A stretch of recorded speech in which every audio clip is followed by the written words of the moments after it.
رحمن يا رحمن ساعدني يا رحمن اشرح صدري قرآن املأ قلبي قرآن واسق حياتي قرآن۔ بسم اللہ الرحمن الرحیم۔ ماڈرن سوسائٹی اسلام اور جدید معاشرے کے حاضرین، ناظرین، سامعین، السلام علیکم ورحمۃ اللہ وبرکاتہ۔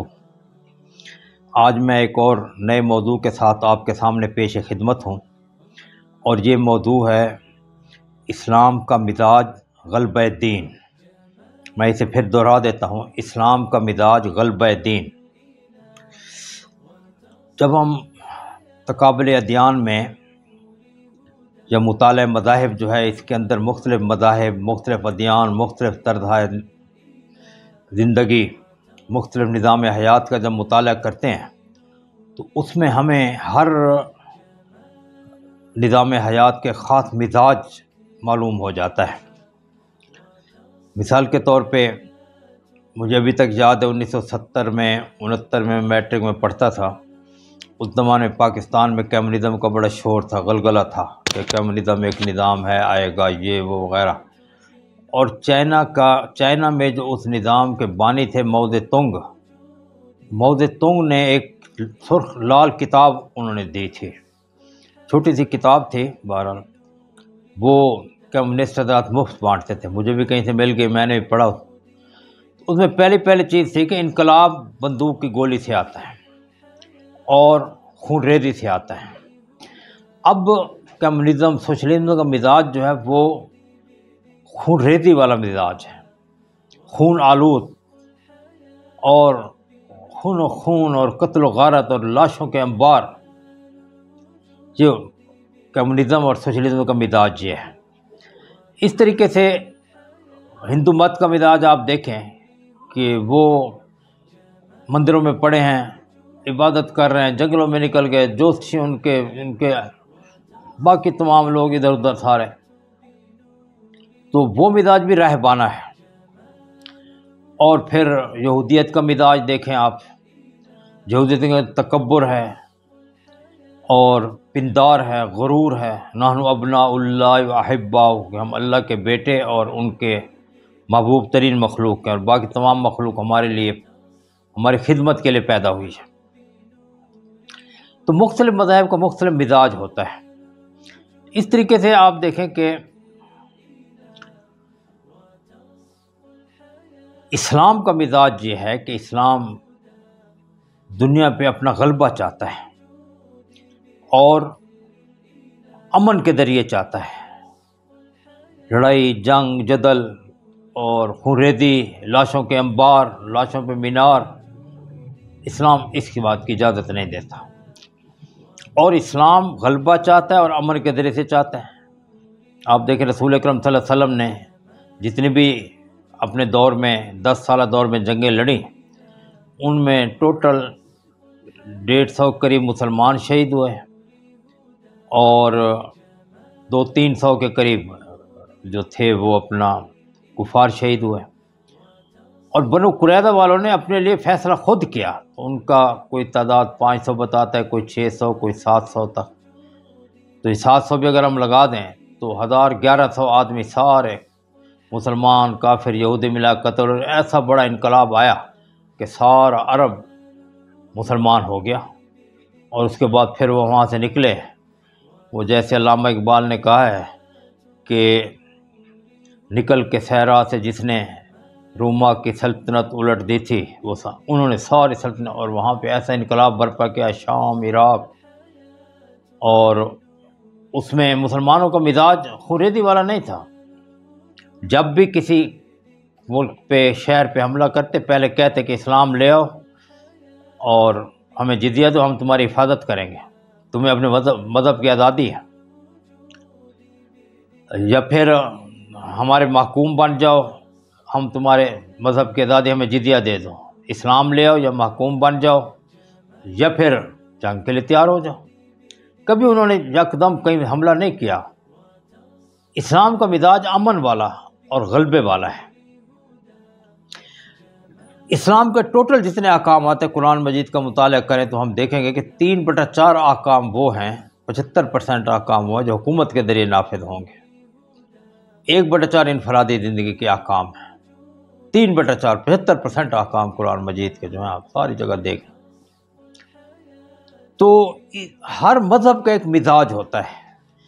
علامہ اقبال رحمۃ اللہ علیہ نے باغ درا میں ایک نظم ہے، پیر رومی مرید ہندی۔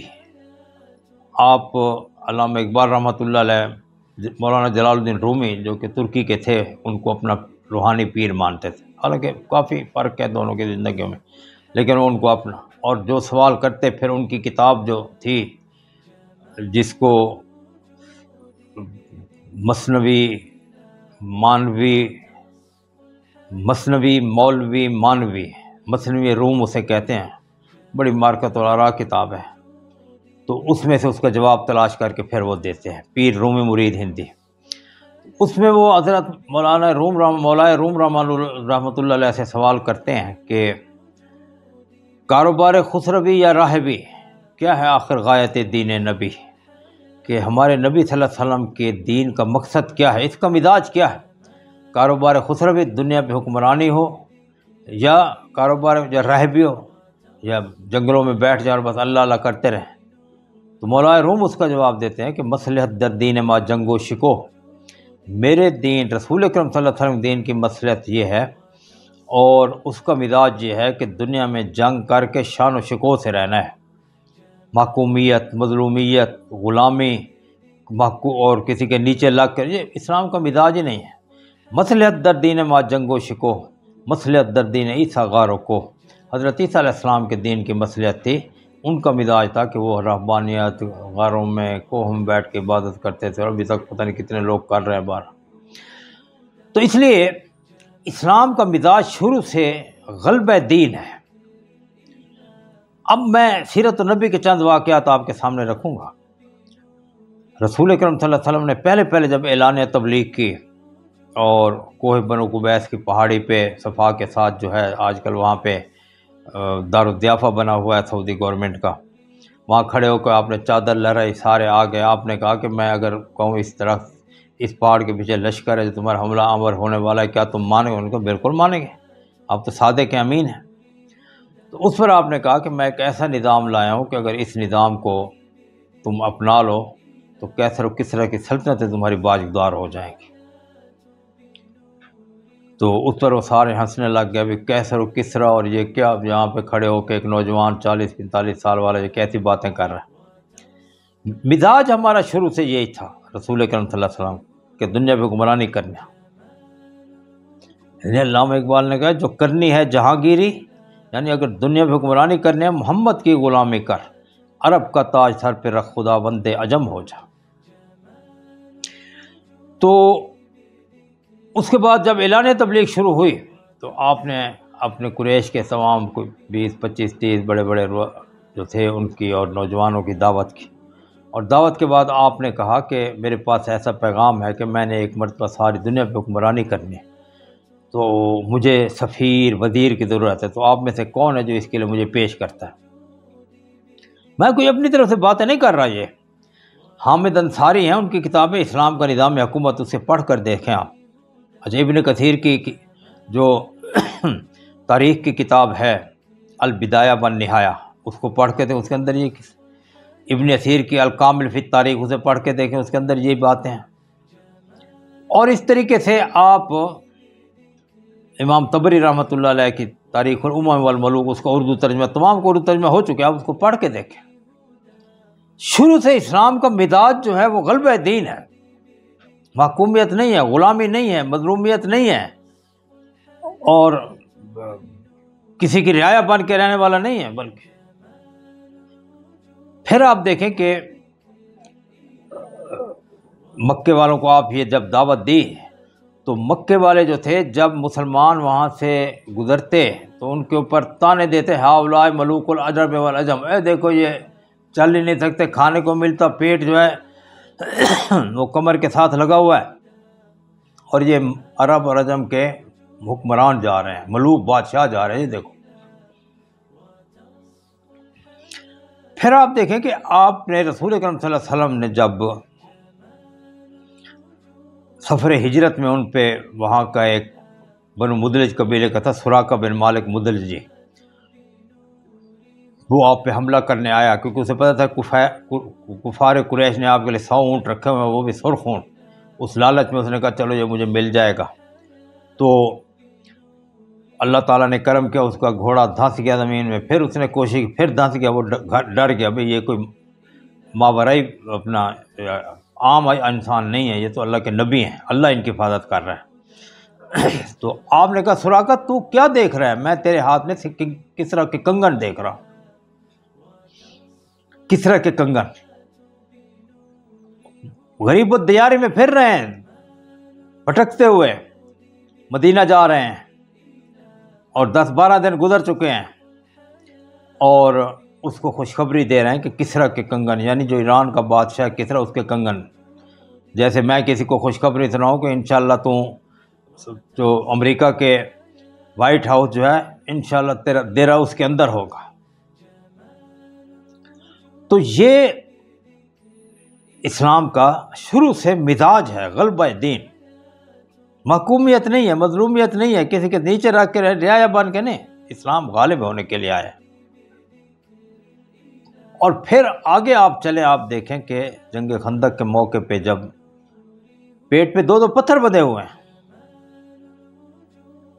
اور 12,000 کا لشکر بیر سے آیا ہے، جنگ احزاب اسے کہتے ہیں، ہم جنگ خندق بھی کہتے ہیں، اور قرآن مجید میں اسے نقشہ کھینچا ہے کہ اس وقت ایسا تھا کہ آپ کا جو تھا سارے مسلمان جو تھے وہ ان کی آنکھیں پتھرا گئیں، اذ زاغت الابصار وبلغت القلوب الحناجر، اور دل جو تھے وہ چل کے حناجر حلقوم تک آ رہے تھے، اتنے پریشان تھے، ان صاحب کا مقابلہ کیسے کریں گے؟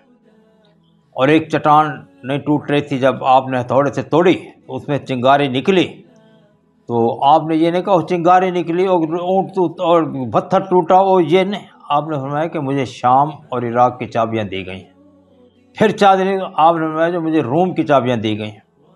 دیکھیں صحابہ کرام کو شروع سے یہ تیار کر رہا ہے۔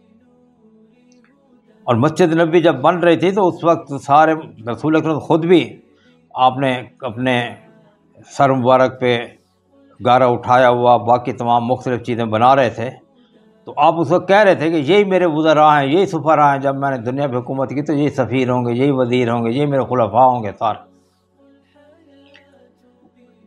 اس طریقے سے 9 ہجری میں آپ کو عرب کا مشہور سخی جو تھا حاتم تھا، اس کے بیٹے عدی بن حاتم جو عیسائی تھے اس وقت، وہ ملنے آئے، آپ نے ان کی بڑی قدردانی کی، آپ نے مسجد نبی میں ان کو بٹھایا، اور بٹھا کر خود ان کو گدے بٹھایا، خود نیچے فرش پہ بیٹھا، اور اس لیے حدیث ہے اذا جاء کریم القوم فاکرموہ، جب کسی قوم کا سردار ہے تو اس کی عزت کرو، یعنی تمام کو کھوتے گھوڑے سارے ایک ہی لائن میں ان کو ہاتھ دے دیا اور بس سب کو نہیں، جو صاحب کرامت ہے ان کی عزت کرو۔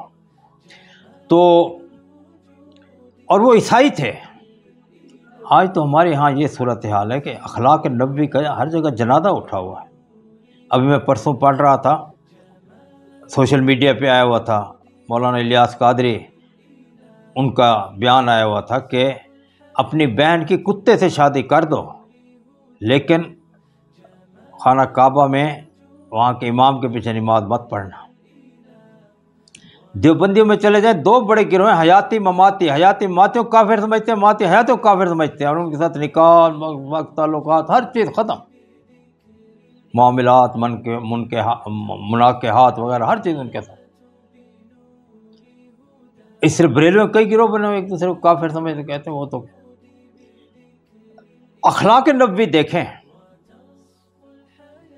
اور یہاں آپ دیکھیں کہ اب کس طریقے سے ہم اپنے آپ کو لوگوں کے سامنے پیش کر سکتے ہیں۔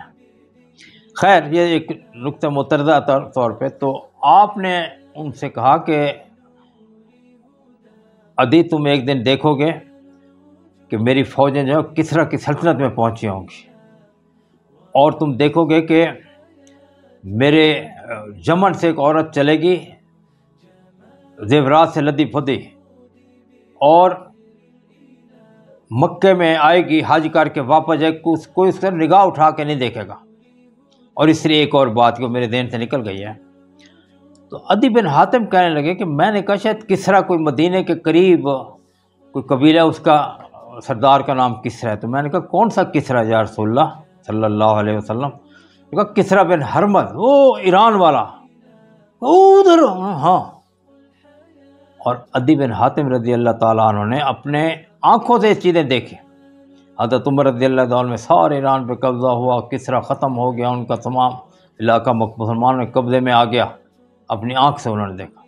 اور حضرت عمر رضی اللہ دور میں سراقہ بن مالک رضی اللہ تعالیٰ، وہ بعد میں مسلمان ہو گئے، مدلجی، ان کو جب مال غنیمت آیا مدائن سے تو حضرت عمر نے ان کو کسریٰ کے کنگن پہنائے جو یہاں تک پہنچ گئے تھے.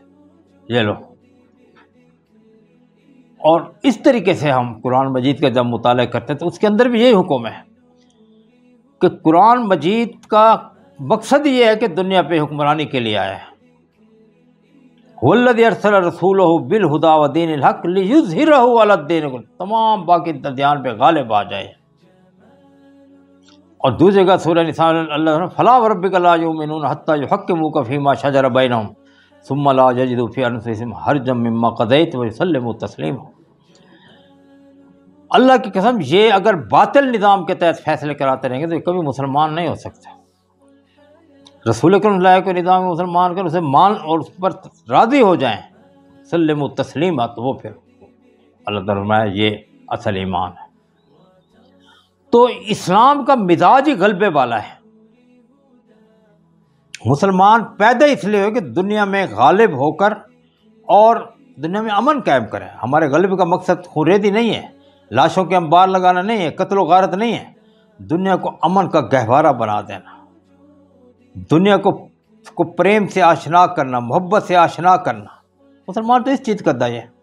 اسلام کا معنی سلامتی، امن کا دین، اس کا معنی یہی ہے. تو رسول اکرم صلی اللہ علیہ وسلم کے دور تک یہی صورتحال رہی اور آپ نے تمام علاقوں پہ جو ہے سفید انقلاب برپا کرتے ہیں اور لوگوں کو ان کے حقوق دیے. لوگ حیران رہ گئے اور کسی انسانوں میں آپ فرق نہیں کرتے تھے. اس کے بعد ابو بکر صدیق رضی اللہ تعالیٰ نے یہ روش برقرار رکھی، حضرت عمر رضی اللہ تعالیٰ نے یہ روش برقرار رکھی. حضرت ابو صدیق رضی اللہ تعالیٰ نے جب شام پہ حملہ کیا تو وہ اس وقت کیسر روم کے انڈر تھا، قسطنطنیہ میں، تو وہ شام ان کے اور اس طرح اردن، یہ سارا علاقہ فلسطین. تو حضرت ابو بکر صدیق انہوں نے خط لکھا کہ یہ شام جو ہے یہ حضرت ابراہیم علیہ السلام کا علاقہ ہے، انہوں نے اسے فتح کیا تھا اور وہ ہمارے جد امجد تھے. تو اب ہم جو ہے یہاں پہ اسے لینے کے لیے آ رہے ہیں، تو بہتر یہ ہے کہ تو جو ہے آرام سے اسے چھوڑ کے چلا جا اپنے روم کی طرف، یورپ کی طرف، اور ہمیں ہمارا علاقہ دے دے، ورنہ ہم اصل زر اور سود دونوں تو اسے وصول کریں گے. لیکن غالب قوموں کی زبان ہی اور ہوتی ہے. میں نے اپنی کتاب محسن امت سیدنا ابوبکر صدیق رضی اللہ تعالیٰ نے واقعہ نقل کیا، آپ اس میں پڑھ سکتے ہیں. اور اللہ تعالیٰ نے مجھے اعزاز بخشا، میں دنیا میں پہلا آدمی ہوں عالم اسلام میں کہ میں نے حضرت ابوبکر صدیق رضی اللہ تعالیٰ کو محسن امت کا خطاب دیا ہے. محسن انسانیت تو رسول اکرم صلی اللہ علیہ وسلم کی ذات اقدس، اور محسن امت حضرت ابوبکر صدیق رضی اللہ تعالیٰ عنہ. اور پھر حضرت عمر رضی اللہ تعالیٰ عنہ کے دور میں یہ واقعہ ہوا کہ کیسر کے سر میں درد رہتا تھا، کیسر روم کے، تو اس نے حضرت ابوبکر صدیق حضرت عمر رضی اللہ تعالیٰ کو بھیجا، نہیں، کیسر نے حضرت عمر کو خط بھیجا کہ مجھے پتہ چلا ہے کہ آپ کے پاس ایک ایسا درخت ہے کہ جس کا پھل آپ کھاتے ہیں سارا سال، اور پھر اس کی گٹھلیں آپ کے جانور کھاتے ہیں، اور پھر اس کے جو پتے ہوتے ہیں، پھڑے جسے کہتے ہیں، ان سے آپ چٹائیاں بناتے ہیں، اس پہ سوتے ہیں، ان کو استعمال کرتے ہیں سارا، اور پھر اس کے اندر سے شتیر بنا کے اپنے گھر اس سے بناتے ہیں، اور ان کی چھتیں بھی اسی کڑیوں سے بناتے ہیں. تو یہ کون سا درخت ہے؟ حضرت عمر رضی اللہ عنہ فرمایا کہ یہ درخت کھجور کا درخت ہے. جواب لکھ کے بھیجا، اور یہ وہی درخت ہے جس کے نیچے حضرت مریم رضی اللہ تعالیٰ حضرت عیسیٰ علیہ السلام کو جنا تھا. قرآن مجید میں سورہ مریم میں ہے نا، فَأَجَاءَهَا الْمَخَاضُ إِلَىٰ جِذِّ النَّخْلَةِ، حضرت مریم رضی اللہ تعالیٰ عنہ کو درد ذہ ایک درخت، ایک کھجور کے درخت کے نیچے لے آیا، بیچاری تڑپتی ادھر آئیں، تو پھر حضرت جبرائیل علیہ السلام نے کہا کہ اس کو کھینچیں، اس کے اندر رطبن جنیہ تازہ کھجوریں آئیں گی، وہ کھائیں، وہ کلی وشربی، اسے کھائیں اور پئیں سارا، وہ تو بات کی بات۔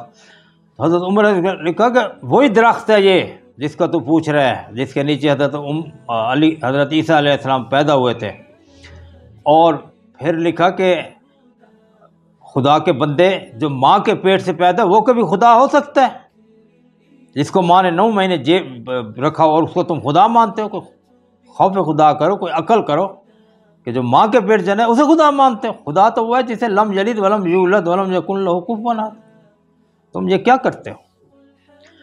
تو اس پر اس طریقے سے حضرت عثمان، حضرت علی، اور اب آپ دیکھیں کہ غالب قوم، تو اسلام کا مقصد ہی، اسلام کا مزاج غلبہ دین ہے، اور اس کے لیے جد و جہد ہمارے اوپر فرض ہے۔ اور یہ اس کے لیے یہ ضروری نہیں کہ ہم بندوق اٹھائیں، تلوار اٹھائیں، نہیں، اس کی اجازت اسلام نہیں دیتا۔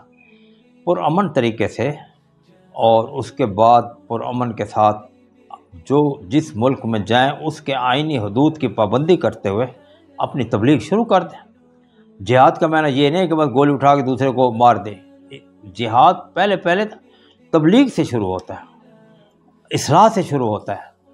ہمارے بر صغیر کے صوفیہ کرام نے اسی طریقے سے جہاد کیا، اور سارے علاقے کو مسلمان کر دیں۔ کوئی علاقہ نہیں جہاں کوئی نہ کوئی صوفی نہ گیا ہو۔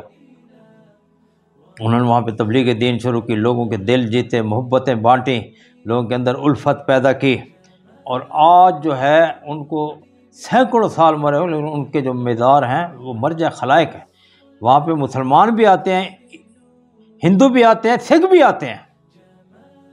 چلو مسلمانوں کے تو پیشوا تھے، لیکن وہ بھی ان کی اتنی قدر کہ ہمارے مائی باپ یہی۔ تو اس لیے یہ ضروری نہیں ہے کہ آپ جو ہے بندوق اٹھا کے تبلیغ شروع کرنے، اس کی اجازت نہیں اسلام۔ مکی دور میں رسول اکرم صلی اللہ علیہ وسلم طریقہ اختیار کا، وہ ہمارا طریقہ ہوگا۔ تو غلبہ دین کے لیے جو جد و جہد کرنا ہے، یہ ہمارے اوپر فرض عین ہے، کیونکہ اسلام کا مزاج ہے۔ اس لیے علامہ اقبال رحمۃ اللہ علیہ نے فرمایا کہ نکل کر خانقاہوں سے ادا کر رسم شبیری، کہ فقر خانقاہی ہے فقط اندوہ دل گیری، اور تیرے علم و ادب سے آ رہی ہے بو رہبانی، یہی ہے مرنے والی امتوں کا عالم پیری۔ یعنی رہبانی ہمارا مزاج نہیں ہے، رہبانیت ابتدا ہوا ما کتبنا علیہم۔ اللہ تعالیٰ نے فرمایا کہ یہ جو عیسائیوں نے رہبانی، ہم نے انہیں نہیں کہا تھا، انہوں نے خود اپنے اوپر ایک لاگو کر لیا۔ تو اس لیے اسلام کا مزاج رہبانیت نہیں ہے، اسلام کا مزاج خون ریزی نہیں ہے، اسلام کا مزاج قتل و غارت نہیں ہے۔ اسلام کا مزاج غلبہ دین ہے، لیکن پرامن راستے سے۔ آپ ساری تاریخ اسلام کا مطالعہ کر لیں۔ اچھا، ہم نے 1000 سال مسلمانوں نے دنیا پہ حکومت کی، اور 1000 سال میں کوئی جنگ دین برپا نہ ہوئی، کوئی بڑی قتل و غارت نہیں، لیکن ان قوموں نے، جو یورپین قومیں آج کل ہیں، امریکہ، برطانیہ، فرانس، اٹلی، جرمنی وغیرہ، ان قوموں کو 300 سال ہوئے ہیں۔ اب 2024 ہے تو 1724 ہم لگا لیتے ہیں۔ 300 سال میں 2 جنگیں انہوں نے جنگ عظیم برپا کر دی ہیں۔ پہلی جنگ میں 6 کروڑ آدمی مارے گئے، دوسری جنگ میں 12 کروڑ آدمی مارے گئے۔ 12 کروڑ کہنے کی بات، آج ترکی سارا اس میں اندر 8 کروڑ آدمی سارے ہیں، اور وہ یعنی اس سے ملکوں کے ملک ختم ہو گئے۔ اور آج ان کی جو ہے انسانیت دیکھیں کہ فلسطین کے اندر 50,000 ناحق مسلمان شہید ہو گئے، لیکن ان میں سے کسی کو ذرا برابر خیال ہے۔ ابھی پرسوں امریکہ نے ایک اور کھیپ بھیجی اسلحے کی اسرائیل کو بھی، اور مارو انہیں۔ اور اس طرح برطانیہ، اس طرح جرمنی پہلے بڑا اسلحہ بھیجا ہے، فرانس نے، تمام، اور ان کی حمایت کر رہے ہیں اندھوں کی طرح۔ بالکل یہ خونخوار قومیں ہیں ساری، یہ انسان دشمن قومیں ہیں ساری۔ ان کے غلب کا مقصد یہ ہے کہ دنیا میں لوگوں کے خون کو چوس کر اور اپنے محلات تعمیر کیا جائے، ان کی لاشوں پہ اپنے کیسر، اپنے محلات بنائے جائیں اور اپنی حکومتیں قائم کی جائیں۔ تو اسلام کا مزاج غلبہ دین بھی ہے، دین کا غلبہ ہو، اور اس لیے ہو کہ دنیا میں امن قائم ہو ہر جگہ، اور دنیا میں جو ہے لوگ ظلم کی زندگی سے، ظلم کے نظام سے بچ جائیں۔ اسلام میں تشدد نہیں ہے. غلبہ دین جب ہوگا تو یہ نہیں کہ باقی تمام مذاہب کو ختم کر دیں گے، نہیں، تمام مذاہب رہیں گے، لیکن ان کو، اور ممالک میں حکومتیں بھی ہوں گی ان کی، لیکن ان کو ظلم اپنے عوام پہ نہیں کرنے دیا جائے گا. تو یہ غلبہ دین کا مقصد یہ ہے. اور قرآن مجید میں اللہ تعالیٰ نے ہر جگہ یہ جگہ فرمائی ہے کہ تم حکومت حاصل کرو اور انشاءاللہ اللہ تعالیٰ تمہاری مدد کرے گا. اور پھر جنگوں کا ذکر فرمایا سارا، جس میں جس کو ہم قتال کہتے ہیں. جہاد اور چیز ہے، قتال اور چیز ہے. قتال جہاد کا ایک حصہ ہے جب ضروری پڑے تو، ورنہ جہاد کے ذریعے سے سارا کام ہو جائے، پھر قتال کی ضرورت ہی نہیں ہے. تو یہ اسلام کا مزاج جو ہے وہ غلبہ دین ہے، اور اس کے لیے ہمیں کوشش فرض ہے. ہم اب دیوبندی ہیں، بریلوی ہیں، اہل حدیث ہیں، جو بھی ہیں اہل سنت میں سے، ہم مدارس سے نکلیں اور مدارس کے اندر ان چیزوں کو روشناس کرائیں کہ غلبہ دین ہمارا حق بنتا ہے. اسلام آئے غلبے کے لیے، اور پھر الیکشن کے موقع پہ ہم پورے اتفاق کے ساتھ لڑیں، الیکشن لڑیں، ایک دوسرے کی ٹانگیں نہ کھینچیں، اور پھر جو ہے ہم انشاءاللہ پاکستان کو اسلام کا قلعہ بنا کے پھر اس سے آگے نکلیں گے. اب میں ایک واقعہ سنا کر اپنا یہ لیکچر ختم کرتا ہوں. حضرت مولانا عبید اللہ سندھی رحمۃ اللہ علیہ جو تھے، یہ حضرت شیخ الہند محمود حسن دیوبندی رحمۃ اللہ علیہ جو تھے ان کے شاگرد تھے. دیوبند میں ایک تحریک تھی آزادی کی، اور اس کے 3 دور ہیں. پہلا دور وہ ہے جو محمود حسن دیوبندی رحمۃ اللہ علیہ تھے، وہ اسلامی انقلاب اور غلبہ دین کے خواہاں تھے. انہوں نے بڑی کوشش کی، تحریک ہجرت، تحریک ریشمی رومال، تحریک خلافت، تحریکیں چلائی بڑی. دوسرا دور وہ تھا جس میں مولانا حسین احمد مدنی رحمۃ اللہ، وہ محلاتی دور تھا، بس علاقے میں وہیں بس، اور ان کا کوئی سیاسی شعور اتنا زیادہ بیدار بھی نہیں تھا جیسے شیخ الہند کا تھا. اور تیسرا دور اب آیا ہے کہ مدارس تک کی محدود ہو کر رہ گئے. اب مولانا تقی عثمانی مدد ذلہ العالی دنیا کے بڑے علماء میں سے ہیں، اس وقت مجتہد کے مقام پہ فائدہ ہے، لیکن کبھی الیکشن کی بات کریں، نہیں ہمارا سیاست سے کوئی تعلق نہیں. اسلام تو آیا ہی تھے، رسول اکرم صلی اللہ علیہ وسلم نے حکومت نہیں کی، حضرت ابوبکر حکومت نہیں کی، خلفائے راشدین نے حکومت نہیں کی، اور اس کے بعد یہ کہنا کہ ہمارا سیاست سے کوئی تعلق نہیں. یہ تو آئے ہیں. علامہ اقبال جیسے کہیں نکل کر خانقاہوں سے ادا کر رسم، یہ سارے نکلیں، مفتی منیب صاحب نکلیں، اہل حدیث حضرات نکلیں، اور اتحاد کر کے تو مولانا محمود حسن دیوبندی رحمۃ اللہ علیہ جو تھے، انہوں نے انگریزوں کی حکومت سے آزادی حاصل کرنے کے لیے انہوں نے ایک پروگرام بنایا کہ ایک کسی اپنے شاگرد کو بھیجا ایران، کہ ایران حملہ کرے ہندوستان پر، اور ایک بھیجا افغانستان. مولانا عبید اللہ سندھی رحمۃ اللہ نے افغانستان بھیجا. یہ وہاں گئے تو کافی مدت وہاں رہ گئے. اس دوران جو تھا رشیا میں کمیونسٹ انقلاب آ گیا. تو کمیونسٹ انقلاب جو تھا، اس کا نظریہ جو تھا وہ ہیگل نے پیش کیا تھا، روسی تھا جو یہودی تھا. پھر کارل مارکس نے اس کو ایک کتابی شکل دی، اور داس کیپیٹل اس نے کتاب لکھی، بڑی مارکت اور راج، جس کے بارے میں علامہ اقبال نے بھی کہا ہے کہ نیست پس پیغمبر ولیکن در بغل کتاب است. اور پھر 18 مئی 1917 کو لینن نے رشیا پہ قبضہ کر پہ وہاں پہ اس کمیونسٹ انقلاب برپا کر دیا. تو 1925 میں پھر انہوں نے Samarkand, Bukhara, Tajikistan, Uzbekistan, Kyrgyzstan, Turkmenistan, یہ سارے علاقے بھی فتح کر لیا. تو اس کے بعد پھر کچھ مدت کے بعد مولانا عبید اللہ سندھی رحمۃ اللہ علیہ جو تھے، یہ وہاں سے نکلے افغانستان سے، اور پھر سمرقند آ گئے. سمرقند میں انہوں نے اس وقت کے جو کمیونسٹ وزیر خارجہ تھا اس سے ملاقات کی. میں نے یہ سارے حالات، ان کی اپنی کتاب ہے، انہوں نے اپنے جتنی بھی یادداشتیں تھیں اس کو ایک ڈائری میں لکھتے رہتے تھے. اور پھر عبد الرحیم سندھی نے اس ڈائری کو ایڈٹ کیا تھا اور اس کتاب کو چھپایا. اس کتاب کا نام ہے عبید اللہ سندھی رحمۃ اللہ، مولانا عبید اللہ سندھی رحمۃ اللہ داستان کابل. میں نے وہ ساری پڑھی ہے، اور مجھے عبد الواحد حال پوتا صاحب نے دی تھی، جو اسلامی نظریاتی کونسل کے چیئرمین بھی رہے ہیں. میں اسلام آباد اسلامی یونیورسٹی میں پڑھتا تھا، تو وہاں وہ میں نے پڑھی سارے، اور پھر ادارہ تحقیقات اسلامی کے DG بھی رہے ہیں وہ. تو وہ کتاب جو تھی میں نے پڑھی، تو اس کے اندر یہ واقعہ لکھا ہوا. تو اس کو جا کے مولانا عبید اللہ سندھی رحمۃ اللہ علیہ نے دعوت دی کہ اسلام کو آپ یہاں نافذ کریں، اسلام ایسا دین ہے، یہ ہے، اس کی یہ خوبی ہے، وہ خوبی۔ وہ بڑا متاثر ہوا، اس نے کہا یہ آپ نے مجھے دعوت دیا، میں بڑا حیران ہوں کہ ایسا دین بھی ہے، تو لیکن آپ ایسے کریں کہ اسے کہیں نافذ کریں، نافذ کر کے ہمیں دکھائیں، تو پھر ہم پہلے ملک ہوں گے جو آپ اسلام پہ ایمان لے آئیں گے اور اسلامی نظام کو ہم لے لیں گے۔ مولانا عبید اللہ سندھی درویش صاحب انہوں نے کہا بھی میرے پاس ہر ملک کہاں، آپ ایسے کریں کہ اتنی بڑی سلطنت ہے آپ کی، تو آپ جو ہے کوئی علاقہ مجھے دے دیں، میں وہاں مجھے اختیارات دیں تو میں وہاں آپ کو نافذ کر کے دکھا دیتا ہوں۔ تو اس نے کہا نہیں، یہ نہیں ہو سکتا، کیونکہ انور پاشا ترکی کا تھا، وہ ہمارے ساتھ بڑا ملا، تو بعد میں ہم نے اسے ایک علاقے کا گورنر بنا دیا۔ جب اس نے اپنے وہاں جڑیں مضبوط کر لیں تو ہمارے خلاف بغاوت کر دی، تو اس بغاوت کو کچلنے کے لیے ہمیں بڑا زور لگانا پڑا، لہذا آپ کہیں اور جائیں اور جا کر کسی ملک میں اسے نافذ کریں، پھر ہمیں دکھائیں۔ تو اس لیے اس کو غلبہ، میں نے اس کا ٹاپک اس لیے یہ رکھا ہے کہ اسلام کا مزاج غلبہ دین، غلبہ جب اسے ہوگا تو پھر اس کے بعد ساری دنیا ہمیں دیکھ کر اسلام کی طرف راغب ہوگی، اور یدخلون فی دین اللہ افواجا، پھر سارے کے سارے دین میں داخل ہونا شروع ہو جائیں گے۔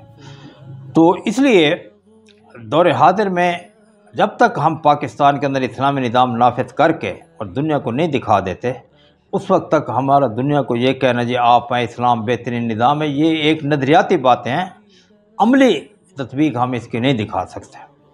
اور اگر خلفائے راشدین کے دور کی مثال دیتے ہیں، وہ کہتے ہیں وہ تو بڑے پرانے جی، دور حاضر کی مثال نہ ہے۔ اس لیے اسلام کا مزاج جو ہے وہ غلبہ دین ہے، تو اس کے لیے پاکستان ہمارے لیے بہترین ایک ہمارا خطہ ہے، اور اس کا مقصد بھی یہی تھا۔ پاکستان کا مطلب کیا، لا الہ الا اللہ، یہاں ہم کوشش کریں آئینی حدود کے اندر رہ کر، جو ہمیں اجازت دیتا ہے آئین اس کے اندر کوشش کریں۔ انتخاب ہوتے ہیں، آپس میں اتفاق ہو، اتحاد ہو، اور آپس میں تعاون کی فضا ہو دینی قوتوں کے اندر، اور دینی قوتیں نکلیں باہر، اور باہر نکل کے تمام لوگوں کو بتائیں کہ دین سے ہی آپ جو ہے بچ سکتے ہیں۔ تو جب یہاں پہ ہمارا غلبہ اسلام نافذ ہو جائے گا، جو پاکستان کا اصل مقصود بھی ہے، تو پھر ہم دنیا کو یہ دعوت دے سکیں گے۔ یہ بات اچھی طرح ذہن میں رکھ لیں کہ اسلام کا مزاج غلبہ دین ہے، صرف قرآن مجید پڑھنا، صرف مدارس میں پڑھائی کرتے رہنا، تسبیحات پڑھنا، مسجد کے اندر بیٹھ کے اللہ اللہ اللہ اللہ اللہ کرتے رہنا، یہ اسلام کا مزاج نہیں ہے۔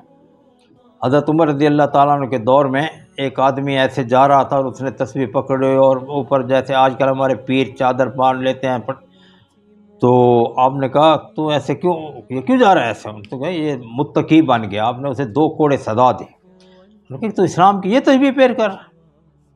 اور پھر کافی مدت کے بعد ایک مرتبہ حضرت عائشہ صدیقہ رضی اللہ تعالیٰ عنہ بازار میں نکلی تو انہوں نے دیکھا بھی ایک آدمی ایسے جا رہا ہے، ان کا یہ کیوں ایسے جا رہا ہے؟ ان کا جی یہ متقی بن گیا ہے۔ تو آپ نے فرمایا کہ حضرت عمر رضی اللہ عنہ سے زیادہ متقی تھے، اور چڑھتے تھے ایسے، ان کے روب اور دبدے سے لوگ کانپتے تھے، اور ابو صدیق رضی اللہ اس سے زیادہ متقی تھے، اور حضرت ابو ذر اس سے زیادہ متقی تھے۔ یہ اتنے تقوی کہ کیا؟ تو اسلام مسلمان غالب ہونے کے لیے آیا، مسلمان مغلوب ہونے کے لیے نہیں آیا۔ تو اس لیے علامہ اقبال نے کہا کہ غلامی میں نہ کام آتی ہیں شمشیریں نہ تدبیریں، جو ہو ذوق یقین پیدا تو کٹ جاتی ہیں زنجیریں، کوئی اندازہ کر سکتا ہے اس کے دور بازو کا، نگاہ مرد مومن سے بدل جاتی ہیں تقدیر۔ یہ وہ نگاہ مرد مومن ہے جو غالب قوم کی حیثیت سے ہم آئے، مغلوب قوم کی حیثیت نہیں، اس کے پاس کچھ بھی نہیں ہے۔ تو اللہ تعالی ہمیں عمل کی توفیق دے۔ السلام علیکم ورحمۃ اللہ۔